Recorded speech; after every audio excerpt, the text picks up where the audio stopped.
என்னப்பா எல்லாம் நல்லா இருக்கீங்களா? இன்றைக்கி நம்ம ஆட்டுக்கால் பாயா எப்படி செய்கிறதுன்னு பார்க்கலாம். இது எங்கள் வீட்டு மெத்தடில் தான் நாங்கள் செய்கிறோம். உங்களுக்கு எப்படி பிடிச்சிருக்கு என்னங்கிறத கமெண்ட்டில் தெரிவிங்க.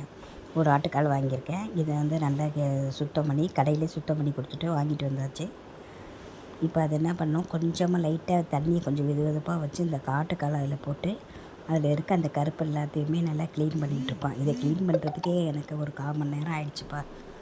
இதை க்ளீன் பண்ணிக்கிட்டுருக்கோம். இதை க்ளீன் பண்ணி முடித்ததுக்கப்புறமா இங்கே பாருங்கள், அதில் க்ளீன் பண்ண அதில் இருக்க கருப்பு தோலெல்லாம் அதில் கருப்பு தோலாக வராது, அதில் இருக்க கருப்பு அழுக்கு அதெல்லாம் வந்துட்டுருக்கோம். இது நல்லா க்ளீன் பண்ணிவிடுங்க. க்ளீன் பண்ணால் தான் நல்லாயிருக்கும் சாப்பிட்றதுக்கு.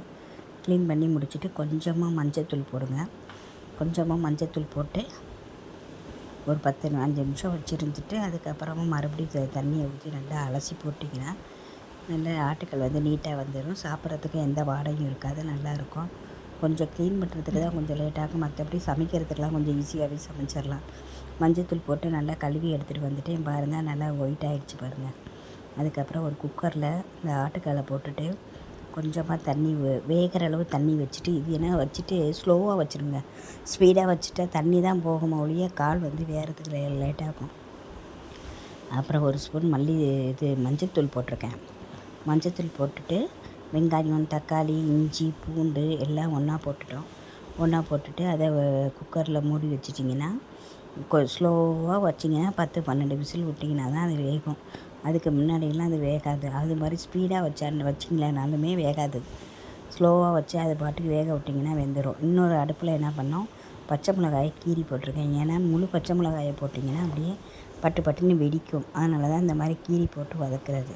வதக்கி அந்த இது செஞ்சால் தான் பச்சை மிளகாய் வாசம் இல்லாமல் நல்லாயிருக்கும். எங்கள் வீட்டில் நாங்கள் எப்பொழுதுமே வதக்கி தான் செய்வோம்.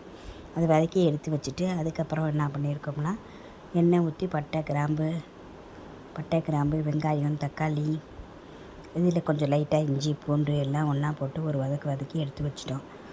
ஏற்கனவே ஆட்டுக்கால் வெந்துருச்சு. அடுத்த அடுப்பில் வெந்த ஆட்டுக்கால் எடுத்து அதில் ஊற்றியாச்சு.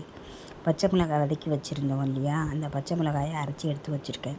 இது காலையில் செஞ்சதுனால கொஞ்சம் கடகடன்னு செய்கிற மாதிரி ஆயிடுச்சு.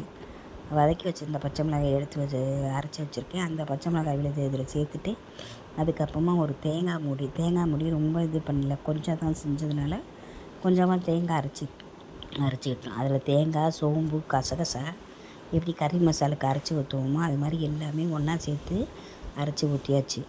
அரைச்சி நல்லா ஊற்றிட்டு அதுக்கு தேவையான அளவு நம்ம தண்ணியும் சேர்த்துக்கிட்டோம்னா அது பாட்டுக்கு கொதிக்கிறதுக்கு சரியாக இருக்கும்.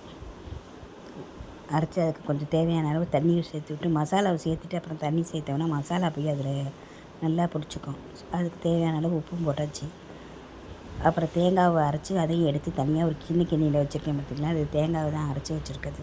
கொஞ்சம் நல்லா கொதித்து இந்த பச்சை மிளகாய் வாசம் போனதுக்கப்புறமா கொஞ்சம் இது மல்லித்தூள் ஒரு கரண்டி போட்டிருக்கேன். அது பச்சை மிளகாய் போட்டிருக்கிறதுனா மிளகாத்தூள் போடலை, அதனால பச்சை மிளகாய் போட்டிருக்கோம். அப்புறம் பாயாவுக்கு மல்லித்தூள் சேர்க்கணும்னு அதுக்கு மல்லித்தூள் சேர்த்துருக்கோம். அதுக்கப்புறமா இந்த தேங்காய், சோம்பு, கசகசா அதை அரைச்சி அதை சேர்த்துட்டு ஒரு கிளறி விட்டுட்டு நல்லா மூடி வச்சுருங்க. இது கொதித்து ரெடி ஆகிறதுக்கு ஒரு 1/4 மணி நேரம் ஆகும். அப்போ தான் அந்த பாயாவில் போய் அந்த ஆட்டுக்காலில் போய் இந்த சூப்பு இதெல்லாம் பிடிக்கிறதுக்கு நல்லாயிருக்கும். இதை சூப்பாக இருத்து குழந்தைங்களுக்கு மிளகு, சீரகம், பூண்டு போட்டு கொடுத்துட்டிங்கன்னா அது ஒன்று நல்லாயிருக்கும். கருவேப்பிலை, மல்லி போட்டு சூப் போட்டு கொடுத்துடலாம். குடிக்கிற பிள்ளைங்களா இருந்தால் குடிப்பாங்க. இது குடிக்காட்டாலும் கொஞ்சம் மண் கட்டி கொடுங்க. உடம்புக்கு அதெல்லாம் நல்லது, ஹீட்டையெல்லாம் குறைக்கும்.